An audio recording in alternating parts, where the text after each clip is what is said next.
আমরা শহরে থাকি স্বপ্নের পেছনে ছুটতে, সন্তানের ভবিষ্যৎ গড়তে, একটু ভালোভাবে বাঁচার আশায়।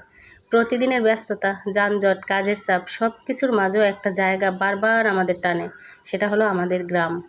গ্রামের সেই খোলা আকাশ, ভোরের শিশির ভেজা ঘাস, পুকুরের টলমলে পানি আর মাটির ঘ্রাণ, এসব শুধু স্মৃতি না ভাই বোনেরা, এগুলো আমাদের শিকড়, আমাদের সত্যিকারের শান্তি। শুধু আমি কেন, আপনারাও এগুলো মিস করেন, তাই না আপুমনিরা? দেখুন আমার আপুমনি ভাইয়েরা, গ্রাম থেকে আসা চালগুলো ঝাড়তে ঝাড়তে এই কথাগুলোই বারবার আমার মনে হইতেছিল। আমি এখানে আসি চাল ঝাড়তেছি, কিন্তু আমার প্রত্যেকটা ভাবনা, আমার মন সব কিছুই কিন্তু এখন গ্রামে পড়ে আছে। শহরে আমরা কিন্তু ইনকাম করি, জীবনকে একটু গুছিয়ে নিতে শিখি, কিন্তু জীবনে আসল সুখটা কোথায় জানেন আপুমনিরা? সেটা ওই গ্রামে, সহজ সরল জীবন, খাঁটি চালের ভাত, নিজের পুকুরের মাছ, গাছের তাজা ফল আর একদম নির্ভেজাল কি ভালোবাসা। তো অনেক আপুমনি ভাইয়াদের ভাবনা এরকম আছে যে গ্রামেও এখন ভালোবাসা নির্ভেজাল নাই, অনেক ঝামেলা হয়ে গেছে। হ্যাঁ, শুধু গ্রাম কেন, প্রত্যেকটা জায়গায় এরকম আপুমনি ভাইয়েরা। তো আগে অনলাইন যুগ ছিল না, অনেক কিছু খবর দেখতে পারতো না মুঠোফোনে মানুষ, হঠাৎ করে কোনো কিছু বুঝতো না। এখন কিন্তু দেশ বা দেশের যে কোনো প্রান্তে কোনো ঘটনা ঘটলে সাথে সাথে সবাই দেখতে পায়। একজনকে দেখে আরেকজন এভাবে শিখে বা এভাবে কিন্তু অনুভূতি তৈরি হয়। আগে কিন্তু মানুষের গল্পগুজব করার জন্য শুধু মানুষই ছিল, তখন কিন্তু এরকম ডিভাইস ছিল না। তখন চিন্তা করতো যে আমি যদি আজকে খারাপ ব্যবহার করি, কালকে তো ওর সাথে আবার মিশতে হবে। সেই চিন্তা করেই কিন্তু মানুষ শুধরে নিত, তাড়াতাড়ি করে তাদের ভুলগুলো বা দূরত্বটা ঘুচাই নিত। কিন্তু বর্তমানে কেমন, যে তোমার সাথে আমার একটু সমস্যা, আমি আজীবন যোগাযোগই করব না, কারণ আমার কাছে তো একটা ডিভাইস আছে, একটা মোবাইল আছে, আমি বিশ্বের খবর, বিশ্বের রিক্রিয়েশন সব কিছু ঘরে বসেই নিতে পারি, তো মানুষ কি দরকার। এইরকম চিন্তাভাবনা থেকে আমার মনে হয় আপুমনিরা এখন আগের মতন গ্রামে সেই আড্ডা, সেই গল্পগুজব, সেই মেলামেশাটা ওইরকম নেই, একটু কমে গেছে। কিন্তু তারপরও দেখুন এইরকম টাটকা টাটকা সবজি, টাটকা টাটকা ফসল থেকে চাল ডাল, পুকুরের মাছ, ইচ্ছে করলে হাঁস মুরগি, গরু ছাগল এগুলো পালন করে কিন্তু খাদ্যের চাহিদাটা নিজেরা আমরা নির্ভেজাল খাদ্য গ্রহণ করতে পারি। তো আপুমনি ভাইরা, আপনাদেরকে একটা মজার কথা বলি, গ্রাম থেকে যে চাল আসছিল সেগুলো আমি ঝেড়ে নিয়েছি, এবং ভাবি পাশের ফ্ল্যাটে ভাবি বলতেছিল যে খুদের ভাত রান্না করে খাবো ভাবি। তখন ভাবিরা বললাম ভাবি তৈরি করেন। হ্যাঁ, তো ভাবিরা হচ্ছে দুইজন ভাবি ছিল পাশে দুই ফ্ল্যাটে, ভাবিরা হচ্ছে খুদের চালের ভাত রান্না করছে, পাশাপাশি অনেক ধরনের ভর্তা করছে। দেখুন এই যে যে সামাজিকতা, ভালোবাসা, এটা কিন্তু আমরা এখন মানে আশেপাশে যারা আছে তারা কিছুক্ষণের জন্য হলেও মোবাইলটা বন্ধ করে যখন এইগুলো তৈরি করছে আপুরা, কতটা মহব্বত, কতটা ভালোবাসা, সেই সাথে কী যে মজা করে একটা খাঁটি খাবার, তৃপ্তি খাবার মানে করে খেলাম, তৃপ্তি করে যে খেলাম। এখানে অনেক কিছু আছে। আমি চাল দিলাম, খুদের চালের ভাত রান্না হয়েছে দেখুন, পাশাপাশি হয়েছে অনেক ভর্তা, আলু ভর্তা, ডাল ভর্তা, শুটকি ভর্তা, কালো জিরা ভর্তা, তিল ভর্তা, সরিষা ভর্তা, পাশাপাশি মাছ ভর্তা, শুটকি ভর্তা, টমেটো ভর্তা। তো ভাবিরা অনেক মজা করতেছিল, ভাবিদেরও তো ফেসবুক আছে, ভাবিরা বলতেছিল যে ভাবি আমরা ছবি করে ফেসবুকে দেই, মানে যারা আছে তাদেরকে দেখানোর জন্য যে আসেন আপনারা খুদের ভাতের দাওয়াত নেন, এই আর কি মজা করতেছিল। পাশাপাশি আমিও আপনাদের সাথে ভিডিও করে দেখাইলাম আপুরা যে এই জিনিসগুলো কিন্তু আমাদের পরবর্তী জেনারেশনরা আসলেই বুঝবে কিনা, চিনবে কিনা, তারা এই খাওয়াগুলা বা এই জিনিসগুলা এটা কিন্তু হারাই যাচ্ছে।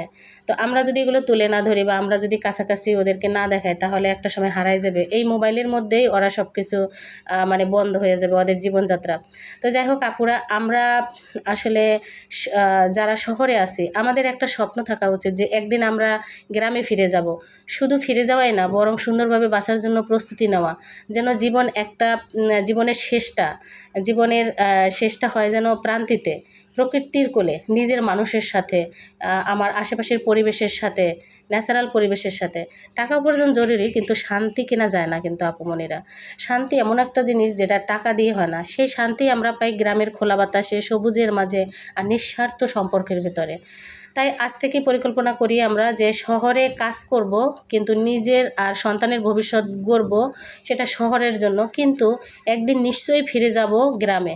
এইরকম চিন্তাভাবনা কিন্তু আমাদের আনতে হবে। কেন আনতে হবে? জীবনের শেষ প্রান্তে গিয়ে যেন নিঃশ্বাস নিতে পারি, কোমল বাতাস নিতে পারি, শান্তিতে ঘুরতে পারি, যেন আমার হাজব্যান্ড হেঁটে হেঁটে প্রতিদিন প্রতি ওক্ত নামাজ বাড়ির পাশে মসজিদে পড়তে পারে, আমি রান্না করে অপেক্ষা করব স্বামীর জন্য। এই যে যে ভালো লাগা, এই যে যে ভালোবাসা, পাশের একজন প্রতিবেশী এসে আমার কাছে গল্প করবে, এইটার জন্যই কিন্তু আমরা শেষ পর্যন্ত গ্রাম খুঁজি একটাই, যে শান্তি আর সুখ।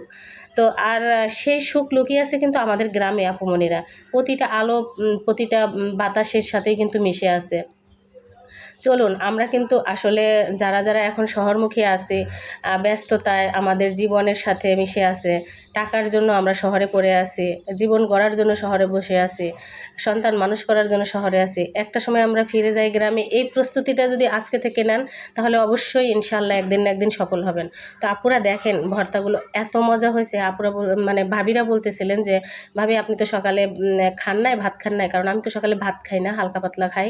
তো সেই জন্য ভাবিরা বলছে আপনি আগে খেয়ে টেস্ট করেন। বিশ্বাস করেন আপুমনি ভাইয়েরা, প্রত্যেকটা ভর্তা এত মজা, এত মজা, এত টেস্ট যে আফসানা পাশে থেকে বসে বসে মানে লোভ লাগাইতেছে ওকে আমি খাওয়াবো, ও তো এগুলো খাওয়াবো যে না ওরা। তো আমি ওকে মাখায় মাখায় খাবার মানে দিতেছিলাম, আর আমিও খাইতেছিলাম। আবরার এগুলো খাবে না। তো আপুমনিরা, আপনাদের সাথে আমার কথা বলতে খুবই ভালো লাগে, কারণ আমি সবসময় অনুভব করি যে আমার ভিডিওগুলো যারা দেখে, যেসব আপুমনিরা, তারা আমাকে অনেক বেশি ফিল করে, অনেক বেশি ভালোবাসে, আমাকে বুঝে তারা। সেই জন্যই আমার চ্যানেলটা সাবস্ক্রাইব করে বারবার আমাকে নক করে, আমার ভিডিও দেখার জন্য অপেক্ষা করে। তাই তো আপুমনিরা, সেই বিশ্বাসটা কিন্তু আমার আপনাদের উপর আছে। তো প্লিজ আপুমনিরা, যারা ভিডিও দেখতে দেখতে ভুলে গেছেন লাইক দেন নাই, একটা লাইক কিন্তু আমাকে খুবই উৎসাহিত করে। প্লিজ একটা লাইক দিয়ে দেবেন। আর দেখুন আমি অনেক বাজার আনছি আপুমনিরা। এই বাজারগুলো হচ্ছে করলা, পুঁই শাক, তার পাশাপাশি কাঁচামরিচ আছে, এরকম অনেক কিছু আমি নিয়ে আসছি বাজার থেকে। তো এই খাবার খেয়ে এগুলো আমি রান্নার জন্য প্রস্তুতি নেব। তো আপুমনি ভাইয়েরা দেখুন, সেটা হয়েছে যে গ্রামের মানুষের ছোটোখাটো সমস্যা, মতভেদ এসব কিন্তু থাকবেই। এটা স্বাভাবিক। যেখানে মানুষ আছে সেখানে সম্পর্ক থাকবে, আর সম্পর্ক মানেই কখনো কখনো ভুল বোঝাবুঝি হবে, এটাই স্বাভাবিক। কিন্তু এই কারণটাই যদি আমরা নিজের শিকড় থেকে দূরে সরে যাই তাহলে তো সেটা নিজের জন্যই ক্ষতি, তাই না? আসলে দূরে থাকাটা সমস্যা কমে না, বরঞ্চ আরও মনটা অস্থির হয়ে যায়, যে খারাপ লাগে, ভারী হয়ে যায়, দূরত্ব বাড়ে। কারণ আমরা জানি আমাদের আসল শান্তি কিন্তু আমাদের সত্যিকারের স্বস্তি সেই গ্রামের পরিবেশেই লুকিয়ে আছে। গ্রামে গেলে হয়তো কারো কারো একটু অমিল থাকবে, কিন্তু সেই খোলা বাতাস, পরিচিত মুখ, নিজের মাটির টান, এসব আমাদের ভেতর থেকে কিন্তু ঠিক মানে সব কিছুকে ঠিক করে দেয়, মনকে শান্ত করে, আস্তে আস্তে শরীরও সুস্থ রাখে। সবচেয়ে বড় কথা, গ্রামে গেলে আপনার শরীরটা অনেক বেশি সুস্থ লাগবে। আমরা যখন শহরে থাকি অনেক দিন, এখানে কর্মব্যস্ততায় থাকে, সারা সময় আমাদের মনে হয় খারাপ লাগে, অস্থির লাগে। কিন্তু 2-4-5 দিনের জন্য যখন গ্রামে যাই, মনে হয় কি সেই 6 মাসের ক্লান্তিটা দূর হয়ে যায়। তাহলে অবশ্যই খাঁটি আলো বাতাস, ভেজা মাটি এসব কিন্তু প্রচুর পরিমাণে আমাদের শরীরকে ঠিক করার জন্য একটা বড় অংশ কাজ করে। তো এই জন্যই শহরে দমবন্ধকর জায়গা থেকে বেরিয়ে এসে আমরা কিন্তু প্রত্যেকেই এই দেশের বা বিশ্বের যে পরিস্থিতি অনুযায়ী কিন্তু আমাদের শিক্ষা নিয়ে কিন্তু আস্তে আস্তে করে ভবিষ্যতে গ্রামের দিকে ছুটে চলাই বেস্ট আমার মনে হয়। তো আপুমনিরা, আমার কিন্তু শাক বাছা কোটা হয়ে গেছে। আমি হচ্ছে পুঁই শাক দিয়ে রান্না করব, ওই মাছের মাথা লেজ দিয়ে। আর এখানে হচ্ছে লাল ডিম পাড়া মুরগিটা রাইস কুকারে বসাইছি, কারণ আজকে প্রচুর গ্যাস আছে, সেই জন্য চুলায়ও দিলাম, পাশাপাশি আমি রাইস কুকারেও বসাইলাম। এই মাংসটা হতে অনেক সময় লাগে। আর আপনাদেরকে একটা মজার জিনিস দেখায় আপুমনিরা, আমার হাজব্যান্ড হচ্ছে তার অফিস থেকে ক্রিকেট খেলছে, মানে এক ডিপার্টমেন্ট আরেক ডিপার্টমেন্টের সাথে ক্রিকেট খেলছে। তো সেখানে তারা মানে বিজয়ী হয়েছে আর কি, এবং ও হচ্ছে ভালো খেলছে। এরকম যারা ভালো খেলছে তাদেরকে এরকম মেডেল দেয়। আলহামদুলিল্লাহ, মাশাল্লাহ, অনেক ভালো লাগছে আমার। সে আগে থেকেই স্কুল কলেজ লাইফে বা গ্রামীণ লাইফে সে কিন্তু ভালো ফুটবল খেলে এবং হচ্ছে ক্রিকেট খেলে, এই বিষয়ে তার খুব নাম আছে। তো যাই হোক, সেই খেলাটাই ধরে রাখছে, এখনও মাঝে মাঝে খেলে। আর দেখুন, আমি কিন্তু সবসময় বলি আপুমনিরা, গ্রামে যারা আছে তারা কিন্তু গ্রামীণ জীবনটা অনেক মানে এটা শহরের চেয়ে একটু জটিল হয় বা কষ্টের হয়, কিন্তু মানায় নিতে পারলে কিন্তু অনেক শান্তি। কারণ আপনি আপনার নিজের মতন করে যেমন ঘোরাফেরা করতে পারবেন, তেমনি নিজের মতন শান্তি মতো কিছু কাজও করতে পারবেন। শহরে আপনি জানলা খুললে পরেই কিছু একটা ফেলবেন বা কোনো কিছু ভুলবশত চলে গেলেও কিন্তু সেটার জন্য কৈফিয়ত দিতে হয়। গ্রামে কিন্তু তা না। এই যে দেখুন, একটা ছোট ঘর হলে অনেক মুরগি পালা যাবে, গরু ছাগল পালা যাবে, যেটা আপনার প্রয়োজন মিটে আপনি কিন্তু এখান থেকে আর্থিক উন্নয়নও করতে পারবেন। তো শুধু মানসিকতার ব্যাপার। আমি মনে করি প্রত্যেকটা জিনিস, আমরা শহরে থাকি 8 ঘন্টা 10 ঘন্টা কাজ করি, ডিউটি করি, অফিস করি। এইটা যদি আমি গ্রামে ওই শ্রমটা দিতে পারি, তাহলে এত টাকা ইনকাম না করলেও কিছু তো ইনকাম করা যাবে, যেটা জীবন চলবে। জীবনে যদি কিছু করা যায়, গুছিয়ে নেওয়া যায়, তারপরের কিন্তু লাইফটা শুধু আস্তে আস্তে করে ঠেলে নিলেই হয়। এতটা বিলাসবহুল জীবন সবসময় প্রয়োজন নেই, কারণ জীবনের শান্তির জন্য সুখ তো সবসময় ভোগ করা যাবে, কিন্তু শান্তিটা আসল। শান্তির জন্য ন্যাচারাল প্রকৃতি, এই যে আলো বাতাস, এইটা কিন্তু সবচেয়ে জরুরি। তো আপুমনির এই ভিডিওটা বেশ কিছুদিন আগের ছিল, এই যে এই অংশটুকু, মানে শেষের অংশটুকু। তো এইটা গাজীপুরে একটা জায়গায় গেছিলাম, তো সেখানে গিয়ে পাকা পাকা বড়ই দেখছিলাম গাছে। তো অনেকেই বলতেছিল যে নিয়ে নেন, সমস্যা নেই, যারা ওইখানে আছে আর কি। তো সেখানে গিয়ে বড়ইগুলো নিয়েছিলাম। পাশাপাশি এখানে বিশেষ কিছু কাজে আমি আমার হাজব্যান্ড আসছিলাম, ঘোরাঘুরি করে অবশেষে কাজ কমপ্লিট করে আমরা বাসায় ফিরছিলাম। সেই অংশটুকু আপনাদের সাথে তুলে ধরছি, আর ভিডিওর প্রথম অংশটুকু আজকেরই। তো এই ছিল আজকে আপনাদের সাথে আমার ভিডিও। খুবই কথা বলতে ইচ্ছে করছিল খোলামেলাভাবে, আসলে নিজের ভাবনাটাকে তুলে ধরতে ইচ্ছে করছিল, যে আমার আপুদের কাছে শেয়ার করি আমার চিন্তা ভাবনাগুলোকে। নেক্সট টাইম আমার চিন্তা আছে, আমি যখনই সুযোগ পাবো জীবনকে গুছিয়ে নিতে পারবো যত দ্রুত সম্ভব। আল্লাহর রহমতে, আল্লাহ যদি আমাকে বাঁচিয়ে রাখেন, ইনশাল্লাহ আমি গ্রামে চলে যাব। এটাই আমার একটা চিন্তা ভাবনা। তো জানি না সেটা আল্লাহ তাআলা পূরণ করবেন কিনা, কারণ সব চাওয়াই আল্লাহ তাআলা পূরণ করেন না সবার, সেটা একান্তই আল্লাহর ইচ্ছা।